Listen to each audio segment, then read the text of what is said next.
Mo kí gbogbo àwọn ọmọ Yorùbá káàkiri àgbáláyé, ẹ̀yin ènìyàn mi nínú ìjàngbara orílẹ̀-èdè Yorùbá. Bàbá wa Banji Akintoye wọ́n fẹ́ bá gbogbo wa sọ̀rọ̀ o nínú fídíò tí mo fẹ́ fún yín yìí, nítorí pé ohun tó kan èmi àti yín jù nìyẹn nínú ìgbésí ayé yìí, bí ìran wa ṣe máa kúrò nínú oko ẹrú tí a bá dàgbà tá a bá lọ tán, tí ìrandíran ọmọ wa máa gbádùn ní yàlà yòlò. Òun ló kan èmi àti yín o. Ẹ jọ̀wọ́ ẹ bá mi ṣíà fídíò yìí, bí ẹ bá ṣe ń wò ó ẹ máa bá mi pín fún gbogbo ọmọ Yorùbá ní ti lótùkọ. Bàbá wa Akintoye, ẹ bá mi farabalẹ̀ dáadáa kẹ́tù jẹ́ ká jọ gbọ́ ohun tí bàbá sọ lórí ohun tá a gbé lọ́wọ́. Ẹ̀yin èèyàn mi, ẹ gba fídíò yìí. Àtàwọn tó wà nílẹ̀ Oòduà àtàwọn tó wà káàkiri àgbáyé mo kí gbogbo yín o. Ẹ kú àsìkò yìí o. Ìrọ̀lẹ́ la wà nílẹ̀ Oòduà. Ẹ ṣe dáadáa lẹ máa bọ̀. Gbogbo yín pátápátá àbúrú kankan ní ìyàsílẹ̀ nìkan kan lára yín o. Gbogbo àwọn ọmọ tẹ́lẹ̀ ń tọ́jú ní ìlú òyìnbó, àwọn kéékèèké tẹ́ bí lọ́hùn tẹ́ ń tọ́lọ̀ gbogbo wọn lẹ máa kó wá sílé pẹ̀lú ìlú àtàrẹ. Because we are about to have our own country now, and you will come back and build your country and make it the envy of the world. Lágbára Olódùmarè tó dá wa. Ọlọ́run ṣe fẹ́ fún àwa Yorùbá. Ọlọ́run ṣe fẹ́ fún wa láti bẹ̀rẹ̀ ayé nìyẹn. Àwa yàtọ̀. Mo kí gbogbo yín o. Ẹ ṣé o. Ẹ ṣeun dádì. A gbọ́ wípé ìran Yorùbá ó ní Olódùmarè kọ́kọ́ dá. A gbọ́ wípé ìtàn tí ó sọ̀rọ̀ nípa ìran Yorùbá gan tó farahàn nínú Báíbù. Ṣé lóòótọ́ ni? Bẹ́ẹ̀ ni, ìgbà tí a wà lọ́mọdé tí à ń kọ́ ìtàn lọ́sọ̀tàn Oòduà tó sọ̀kalẹ̀ pẹ̀lú àwọn látọ̀run wá tọ́lọ́run náà tí ó wá dá ayé, tí Ọbàtálá wá mọ àwọn ọmọ ènìyàn ní pé ẹ bá ṣe wà. Bàtà ń gbọ́ ìtàn yẹn lọ́mọdé, àwọn máa rò pé èèyàn kan tọ̀run ó sọ̀kalẹ̀ látọ̀run wá. But nǹkan ti wá ń yí padà báyìí nípa ìtàn yìí. Nǹkan ti yí padà gan-an. Èkíní nǹkan tó ń yí padà bẹ́ẹ̀ ni pé àwọn kan wà tó ń ṣe research, tó ń ṣe genetic research worldwide, genome research. In some of the best universities in the world, Harvard, Oxford, and so on. Now they are reporting to us. In the past few years, they have been reporting to the world where the oldest human genes have been found among the Yoruba people of West Africa.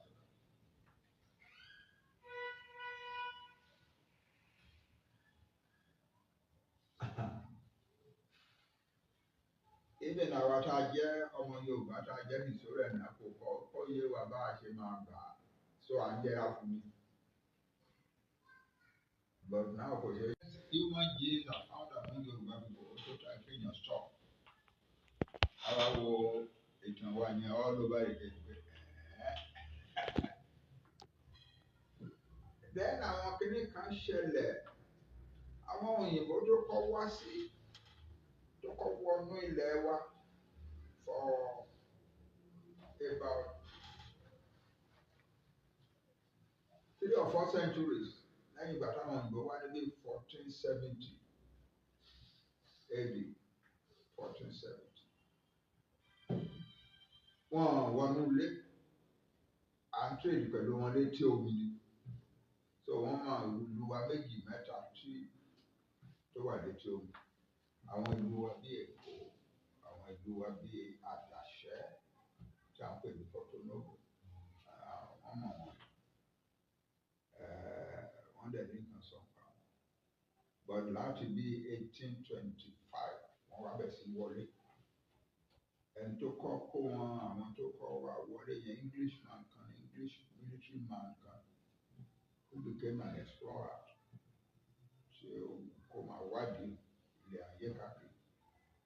Ó wá wà wọ́n wọlé ní Badagry òun àti tíìmù ní 1825 December 1825.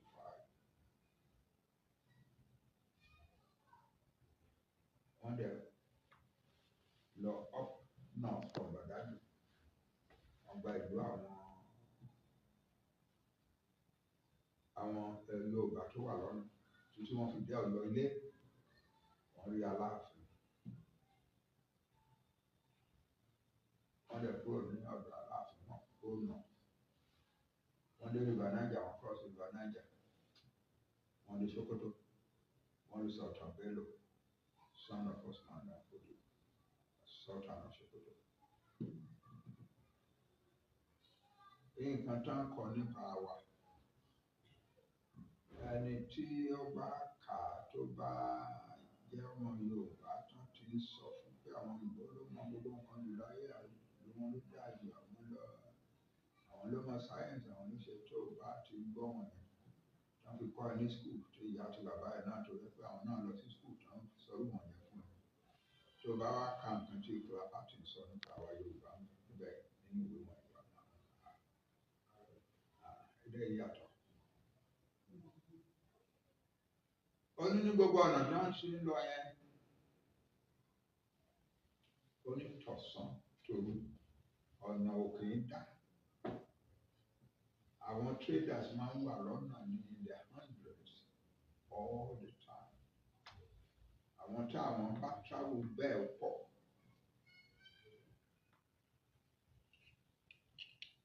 Ó ní àwọn Yorùbá wọ́n respect òfin ilẹ̀ wọn púpọ̀. Ó ní we have traveled for many days and changed carriers many times. And we have not one, the smallest pen has not been stolen from our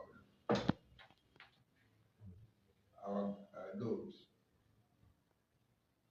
Ó ní àwọn Yorùbá wọn lóyìnbó aláwọ̀ funfun. So tá a bá dé village kan àbí tá a bá dé ìlú kan, àwọn arábìá wọ́jáde gẹ́gẹ́gẹ́gẹ́ ní ọdún. Ó ní nǹkan tó wá yà wá lẹ́nu níbẹ̀ ni pé everywhere they are cleanly dressed. Cleanly and respectably dressed. Ó ní tá a bá dé ààfin àwọn ọba ìṣètò àṣẹ máa bá wọn resplendent best. Bí lẹ́tí àwọn olóyún. Ó ní ìjọ kan adé palace kan kábíyèsí bá àwọn chiefs ẹ̀ ṣèpàdé àárọ̀. Ó wá kọ sínú ìwé wọn pé this is the most solemn assembly of human beings that we have ever seen.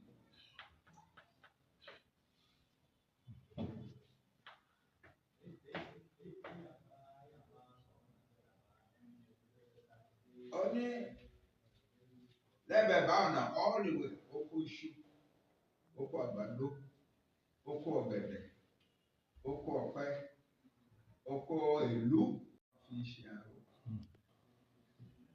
Ó ń ṣe dáadáa ní some parts of Yorùbá and the other parts. Ó ṣe dáadáa ní area Òṣogbo ju most other parts of Yorùbá náà. Ìbí ẹ̀yẹn táwa Yorùbá máa ń sọ pé Òṣogbo ní ilé aró. Ibẹ̀ náà ti lọ ń ra ìlú.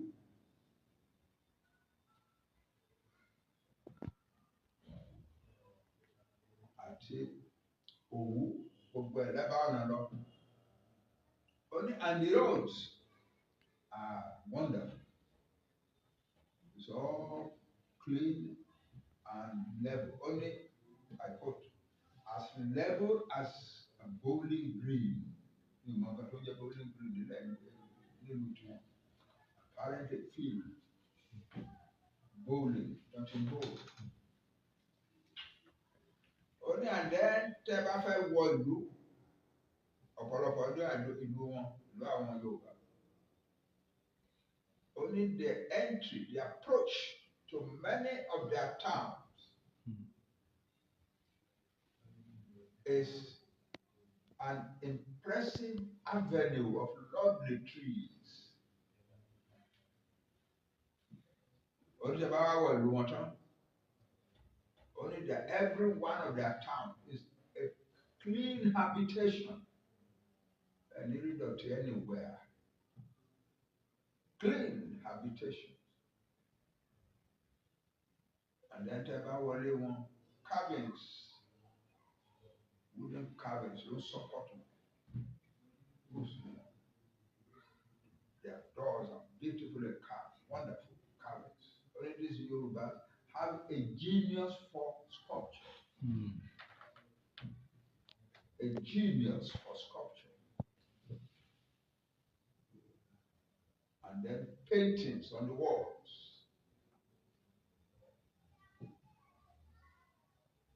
Murals on the walls. Another explorer, one William Clark, to Latin America as a missionary, so traveled to Yoruba land in the 1850s and he wrote a book. Only tí èèyàn bá jí láàárọ̀ nílẹ̀ Yorùbá wà á rí àwọn traders ń jáde lọ. People taking the surpluses of their own production to go and sell another town of so you see them around. But there are people who do trading as a living and who travel long distances in Yoruba land and long distances beyond Yoruba land. Àwọn làwọn pè ní alájàpá Yorùbá, alájàpá là ń pè.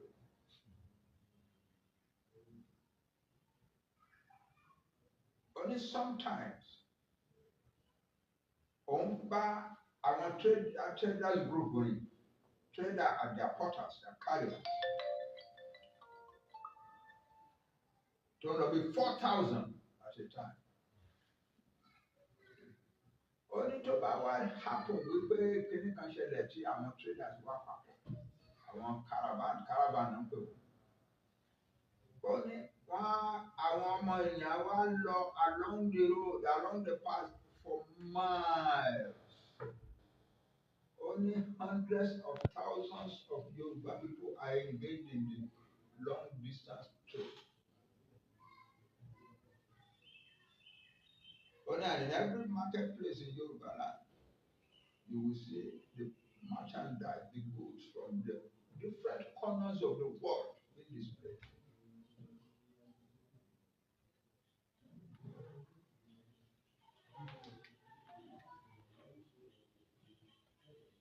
So we are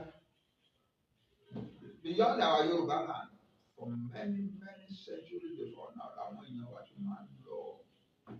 Yoruba traders go north to Mugbe country, by country, Hausa country. From there go along the Niger to what is now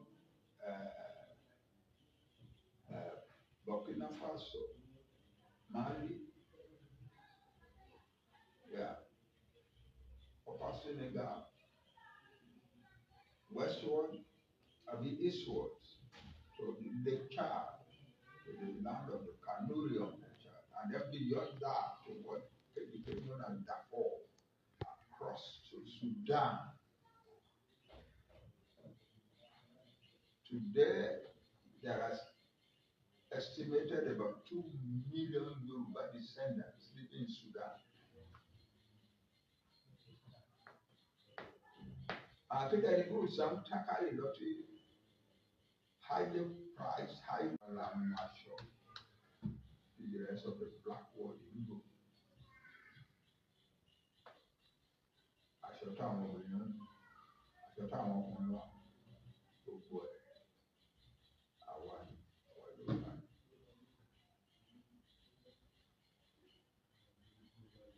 in many places, àwọn Yorùbá kò náà yẹn sábà dé ní gbogbo táwọn ìlú béèrè èèyàn wà bí èèyàn wà bí máa dá àbàrẹ̀ kékeré sílẹ̀ ní kọ́nà kan lẹ́gbàá ọ̀nà tó bá yà á di marketplace.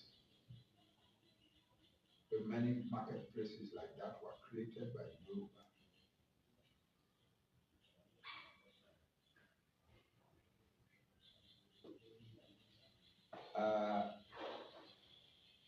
And we were the only black African people from big cities. So apart in 1825, only every short distance to come to a big town. Every short distance to come to a big town. Or the tobacco need to combine. See about the way I will in this on this affair of letting I will do me arise in the world.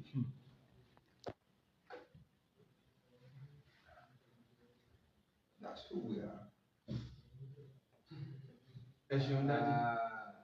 So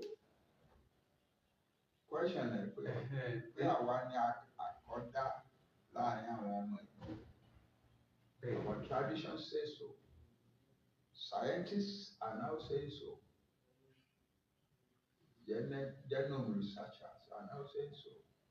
But the oldest human beings are found among the Yoruba. And then I want to Baba wa turn Korea one go to Wasilu in the 19th century. They said so too. They are not educated people, but they're telling the white people their car for job. One chief who suffered only fibiti Baba ọba ìlú òyìnbó ti gbé àlọ kúrò ní Ifẹ̀.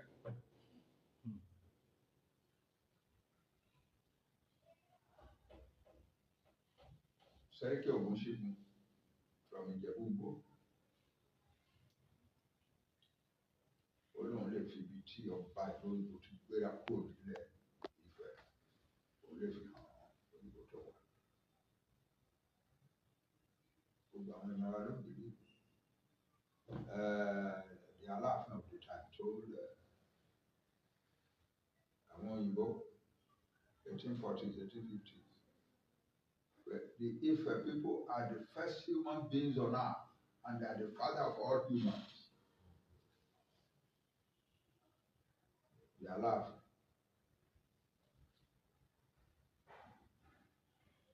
Missionary yẹn ó lọ sí meeting àwọn chiefs of Ibadan. Ibadan chiefs, the most powerful group of people in Yoruba land at the time.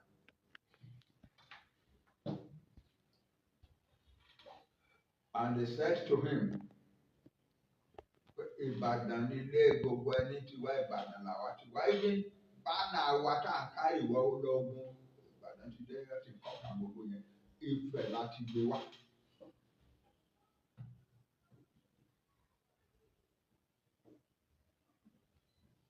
That Ifẹ̀ are the first of all humans.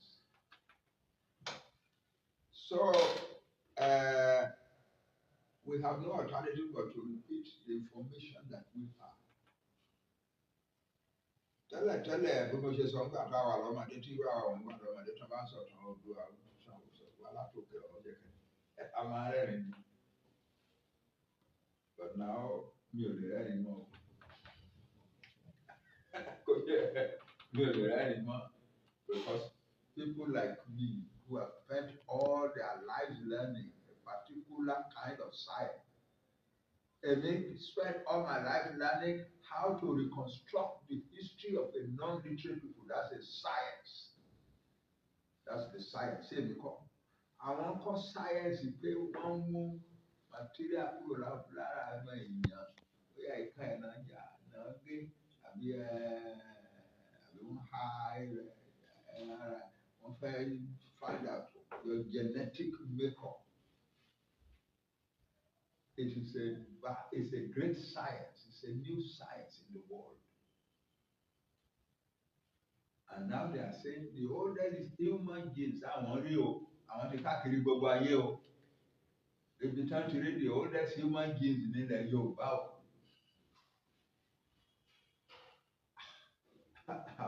You know, that's the story. That's the human beings belong to the Yoruba people.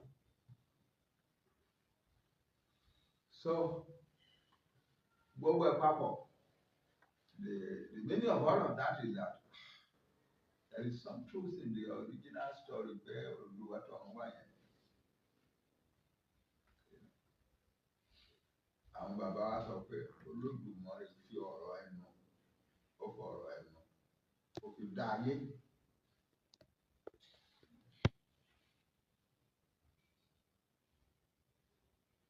Nígbà tó dá ayé tán, tó rí pé ó ṣe kìkì omi, ó wá sẹ́ǹdì àwọn kan wá látọ̀run. Àwọn wọ̀nyẹn wá ní the first humans in the world. The first Yoruba people, the first human beings. That is it. That's what we know. This is not conjecture or patriotic talk or anything else. Science. We're talking science, pure science. That's it. Daddy, a gbọ́ nígbà kan nínú iṣẹ́ ìwádìí kan tí a ṣe wípé nígbà tí Nàìjíríà wà ní region pé Yorùbá was the second richest in the world. Ṣé lóòótọ́ náà? Jẹ́ kí n ṣe rí Ọlọ́run dá àwa Yorùbá pẹ̀lú àwọn agbára kan tó jẹ́ pé Nàìjíríà fẹ́ dojú ẹ̀ bolẹ̀ pátápátá, a gbọ́dọ̀ jáde. Ara kan ọ̀pọ̀lọpọ̀ èèyàn rò pé torí pé corruption kan nìkan. Yes, corruption is so terrible tó yẹ kí èèyàn sá fún lóòótọ́. Especially nígbà tó jẹ́ pé corruption yẹn ti tún wá káàkiri àwọn ọmọ wa gan tó ń ṣèjọba. So corruption yẹn fẹ́ dojú ayé wa bolẹ̀ pátápátá. So ó yẹ ká sá. Tá a bá láà máa jókòó sínú Nàìjíríà kan láà kọ́ńkà yẹn àlè kọ́ńkà yẹn Nàìjíríà. It is too powerful. The best thing is sá fún. A máa yẹra wa fún. A máa ní kọ́ńtì tí wa lọ́tọ̀. Tá a máa jókòó as Yorùbá ọmọ aládé. Táwa máa sọ fúnra wa wípé níbí yìí o, báwọn bàbá wa ṣe ṣe láyé àtijọ́ ni wípé tí wọ́n bá kóra jọ sáàfin láàárọ̀, àràárọ̀ làwọn chiefs awọ ilé wọn tí wọ́n máa gbá gbádá sọ́run, tí wọ́n máa lọ sí ààfin, tí wọ́n máa lọ jókòó pẹ̀lú kábíyèsí in every town in Yorùbá land. Kì í ṣe ìlú kan ṣoṣo, every town. It is the same tradition. The chiefs wake up in the morning from their homes, dress up and go to the palace. And they are meeting with the palace, with the king there in the palace. Kí ni wọ́n discuss níbẹ̀? Ìṣòro wípé bẹ́ẹ̀ nìkan ṣe lè dolówó, bẹ́ẹ̀ a fẹ́ ṣe contract kábà lówó, àwọn akíní kan tí bàbá lágbájá fẹ́ ṣòwò kan. No, they are talking about the people, the people, the people. They are not talking about themselves. It's always about the people, the people, the people.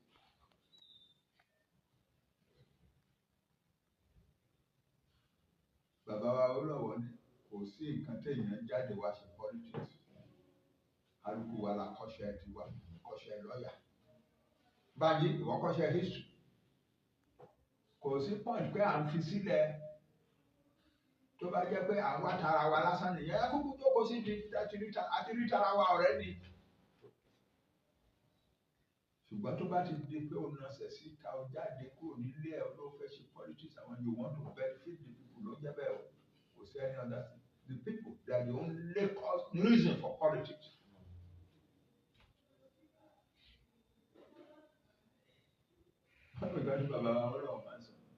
The people are the only reason for government, for politics, for anything. The larger society. Báwọn bàbá ti wá ṣe ṣe nìyẹn. It's a philosophy that is more powerful than capitalism, socialism, Marxism, anything. No, more powerful. So, àti nígbà táwọn òyìnbó ti dé, ṣe wọ́n pè wá ní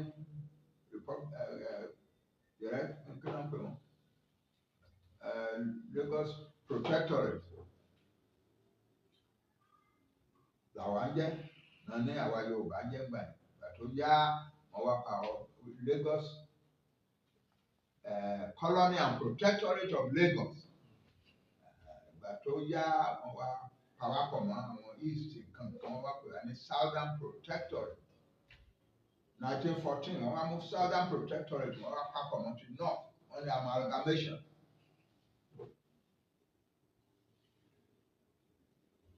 Àwọn òyìnbó tó kó wa pọ̀ níjọ́ yẹn tán ní amalgamation tán pariwo pé amalgamation ti ní country tó Nàìjíríà wọ́n mọ nǹkan tó máa fi ṣe wọ́n mọ nǹkan tó máa fi Nàìjíríà ṣe. They had no idea what to do with it. So wọ́n kàn fi kálukú sílẹ̀ sí tiẹ̀ ni.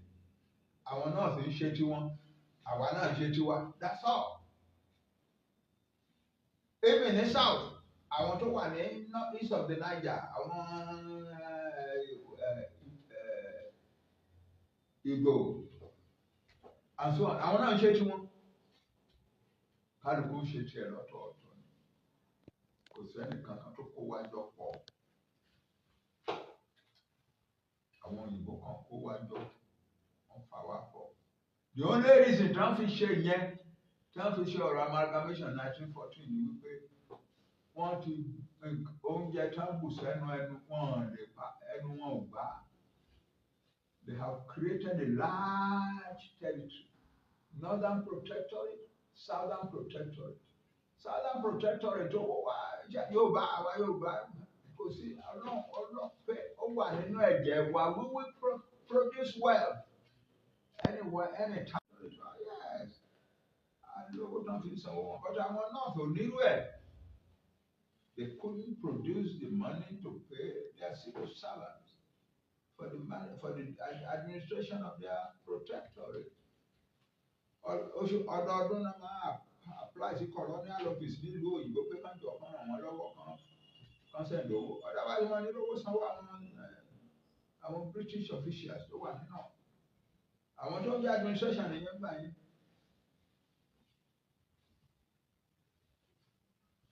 In fact, in 1906, one of their leaders sọ pé wo Northern Protectorate yìí tẹ̀ ń gbé gẹ̀gẹ̀gẹ̀ yìí tí ò bá kì í ṣe pé a bá àwọn French jà tó jẹ́ pé àfagídí gbá ilẹ̀ mẹ́ẹ̀ kò sí nǹkan tá a ti ń ṣe ẹ̀jẹ̀ ká kó máa lọ. We didn't go to Africa to go and build countries. We went there to go and make money. Àwa tún wá máa kówó tiwa lọ sọnù síbẹ̀. We did not go to Africa to go and build countries. We went there to make money, to trade and so on.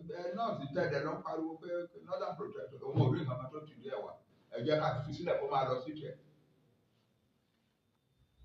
Àwọn kan ló ń sọ pé a máa jàjàjà bá àwọn French jà ṣe kò ní kátó rí bẹ́ẹ̀ bá tó máa ní dáa ká sọ̀nà. So kí la ṣe wá máa ṣe British taxpayer náà láwa máa san owó civil servants Northern Protectorate yìí. Of course not. So ibi tí wọ́n ti wá ronú sí pé there is this Southern Protectorate wọ́n lówó wọ́n sanwó civil servants wọn owó dẹ̀ máa ń ṣẹ́kù lọ́dọọdún there are surpluses and so on. The answer is can bring the one together.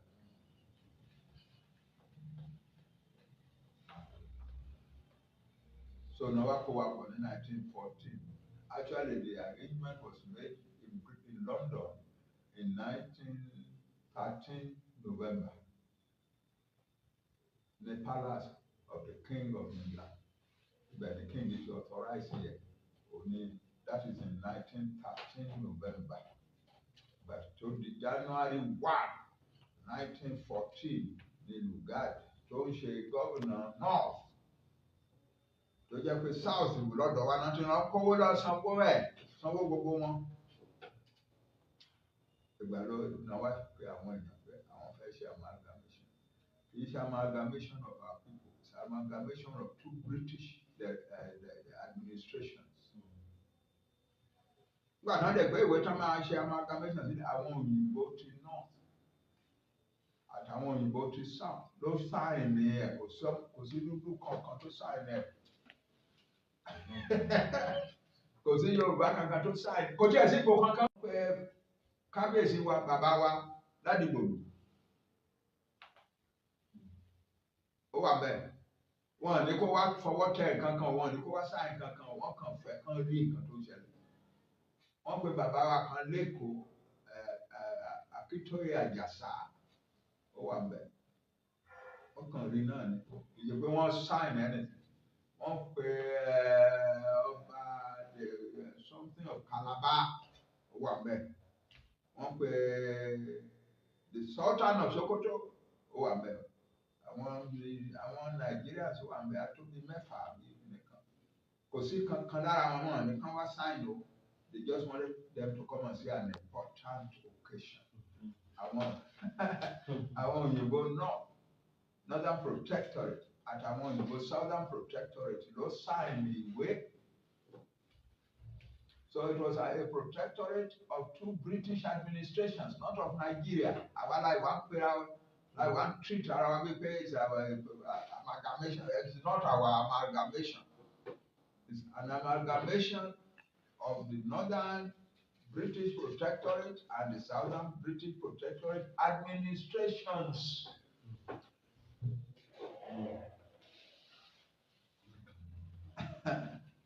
So protectorate yẹn ò ní kankan ṣe pẹ̀lú àwa fúnra wa látẹnu ara wa bọ̀ tá bá máa kúrò ń bẹ̀ á kúrò ń bẹ̀ a fẹ́ kúrò báyìí a mọ̀ pé Nàìjíríà ti wá sọ pé àṣẹ ìjẹkẹ̀lẹ̀ kan àṣẹ ọ̀gá àlèbà ẹ̀yà secession kankan nǹkan tí ẹ bá pè lórúkọ tó wù ní àwa ń lọ.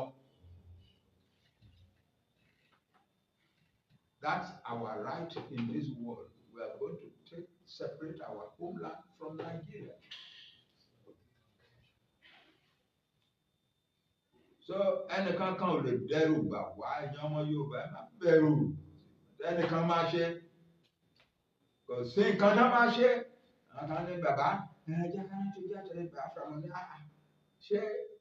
ṣé Yorùbá ò yàtọ̀ sí ìbomi ṣé bí wọ́n ṣe ń pẹ́ kùnà ṣe ń padìyẹ ni.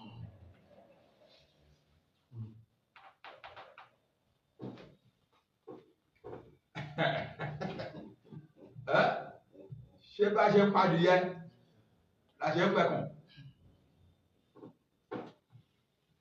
ó yàtọ̀ sí à we are living happen as it may ẹnìkan kan lè dẹ́rù bà wá àwa Yorùbá we have the capability Ọlọ́run fi sí wa lára láti bẹ̀rẹ̀ ayé wa. We can produce wealth. We know how to produce wealth. We produce the richest towns and cities in Africa before the white man came. We can do it. So ẹ̀rù ò bà wá ẹ̀yin ọmọ wa fẹ́ẹ̀ sákàkiri ẹ má jẹ́ kẹ́rù bá àwọn ọlọ́pàá kan mú yín ní kọ̀ọ̀rán ṣe kìnìún kan. We are going to see to that. There is no fear. We want our country. When you stand up in the crowd and you are going around and say you want to do a land, or you want Yoruba nation, or whatever you like to call it, you are doing entirely something that is legally right. Kò sẹ́ni tó lè dẹ́rù bà wá. Bó ṣe jẹ́ nìyẹn. So nígbà tí ogun wa parí táwọn òyìnbó wa kó wọn ní wọn máa bá sọ Nàìjíríà di country kan ìgbà iná tó sọ Nàìjíríà di country kan amalgamation ò sọ Nàìjíríà di country kan nígbà tí Second World War lọ parí mọ́ Second World War 1939 to 1945 nígbà tó parí ní September 1945 làwọn òyìnbó wa ṣèpàdé wípé okay country wa ń bọ̀ wọ́n ti ní káyé gbogbo ayé ti gbà wípé kí gbogbo àwọn country agbọ́dọ̀ máa fún wọn ní independence àwọn òwúrọ̀ afẹ́ fún ní independence okay apá wọn kò ṣe kan ibi náà ti lọ wá lè kan nìyẹn tí wọ́n wá fún wa ní constitution the Nigerian Federal Constitution 1949 to 1951 that the Richard's Constitution Macpherson Constitution the same thing changed a little. Yeah. So, ní àwa the Western region, and the Western region to us, wọ́n sọ the second half of the south ní eastern region wọ́n kó gbogbo north rẹpẹtẹ wọ́n sọ the northern region from day one làwa Yorùbá ti sá síwájú kọjá wọn lọ from day one láti ń ṣe oríṣiríṣi táwọn yòókù ò tiẹ̀ náà lè ronú sí.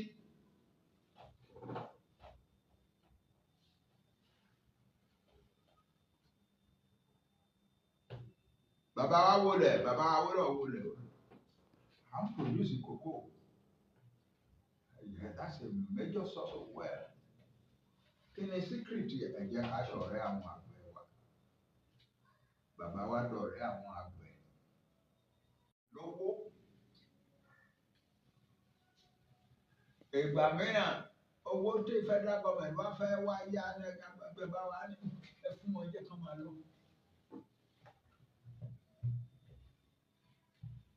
Fọ̀rẹ́sà ìwé mi tó jẹ́ kí n lọ sí politics. Mo fẹ́ kí Yorùbá lè máa fọwọ́ sọ̀yà láyé pé àwọn second to anybody. Nǹkan tí mo wá wá sí politics ni.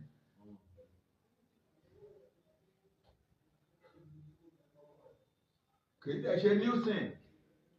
Nínú culture wa, that is the Yoruba, that's the essence of Yoruba leadership. Okay, I want my people to be proud of themselves.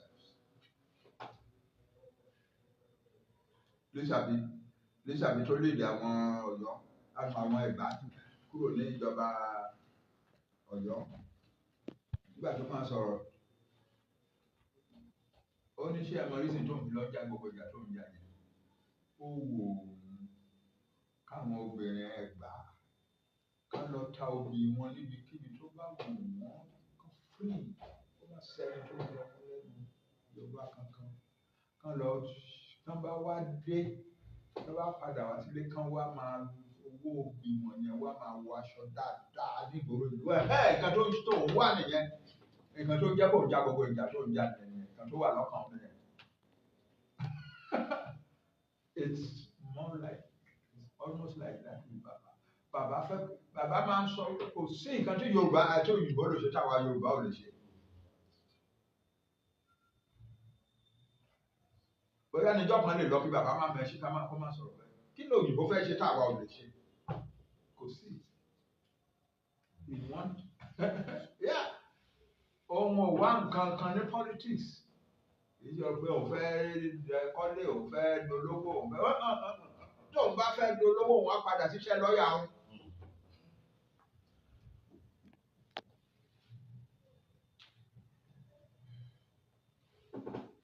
Ìgbà tó ní premier àwọn civil servant wá dé wọ́n ní àwọn fẹ́ kọ́ premier's lodge. Ó ní kí ló ń jẹ́ premier's lodge? Wọ́n ní ilé tí premier màmá gbé bàbá ìgbélé premier western region wà. Ilé tẹ́ màmá gbé ilé ìjọba. Kí lẹ mí? Ṣé ilé tẹ́ ti wá bá òun yóò mọ̀ lè ṣèjọba mẹ́?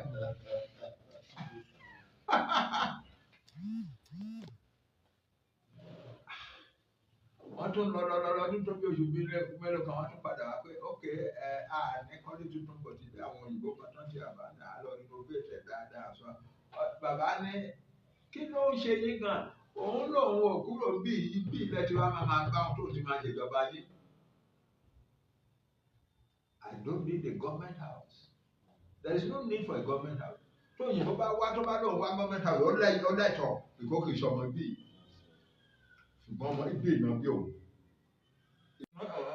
We are going to create the situation where the rulers of Nigeria will behave like that and make their people proud.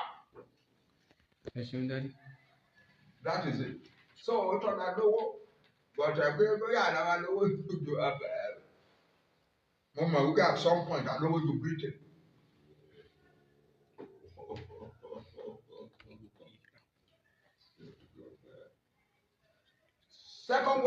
Second World War started in 1945.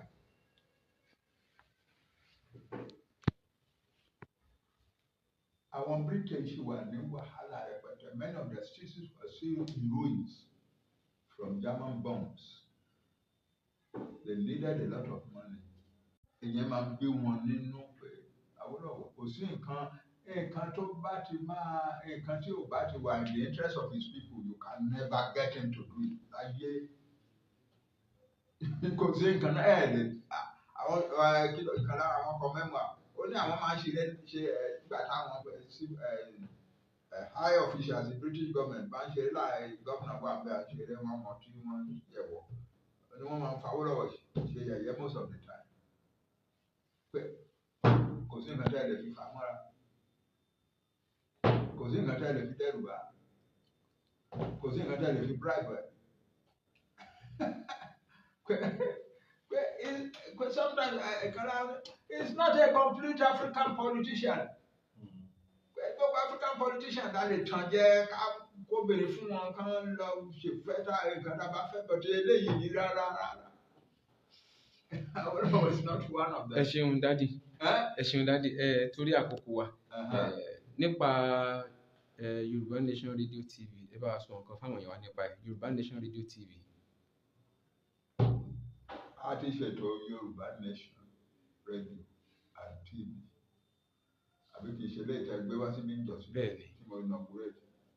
Now we are going to be working with it more strongly than before. Tí ìṣẹ̀ṣẹ̀ tó pẹ̀lú ẹ̀bọ̀ ṣe yẹ ká ṣiṣẹ́. But nǹkan tó happen ni pé à ń ṣe restructure revamping of YSDM. Ìyẹn dẹ̀ ti wá parí díẹ̀ báyìí. So it's time for the radio to stand in the forefront of our struggle. It will stand in the forefront of our struggle.